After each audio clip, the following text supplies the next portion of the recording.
like the parks and things like that. They're not just a filmmaking company; they do other things. They bought Marvel. I can't remember what year. It might have been 2006 or seven. And I'm maybe off on that, but they bought it for 4 billion. The box office alone on the Avenger films, and this is just theatrical box office, has been $18 billion. So they have done quite well for themselves. Even if you take a very conservative estimate of box office and say they only cleared 6 to 10 million after P&A and exhibition, you're still looking at almost doubling your money. I don't know, 4 billion, and of course, yeah. Professor, would you say that somebody inside of the studio had the vision that it would blow up like it did, or they just decided to put enough money into advertising to make it blow up?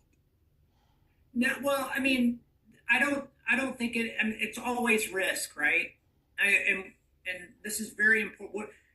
When we think about how studios, producers, and production companies usually are in the power position to get story ideas and rights, look, a lot of times they do exploit circumstances that are in their favor, right? But it's always a risk, right? No one knew how big the superhero film,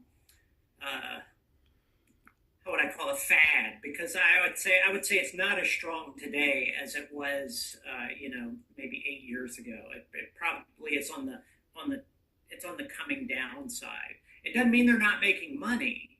It just means there's a saturation of market issue and things like that. I would All like those to things come into know play. about But the it was still a reversion risk. clauses, Look, back another end great points, and example creative of the film control. industry, of a franchise, Tomb Raider.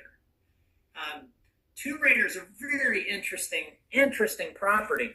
It starts as a video game, and by the way, not a great video game. It's a fun video game, but it was not graphically very impressive, but it was wildly popular. Paramount buys the rights. They get Angelina Jolie to sign on for the first film. It makes a lot of money. This is the tricky thing about that property. The sequel to that film, at the time when the sequel rights were when the sequel was announced, that was I believe this is true. It was at the time. I don't know if it still is, but it was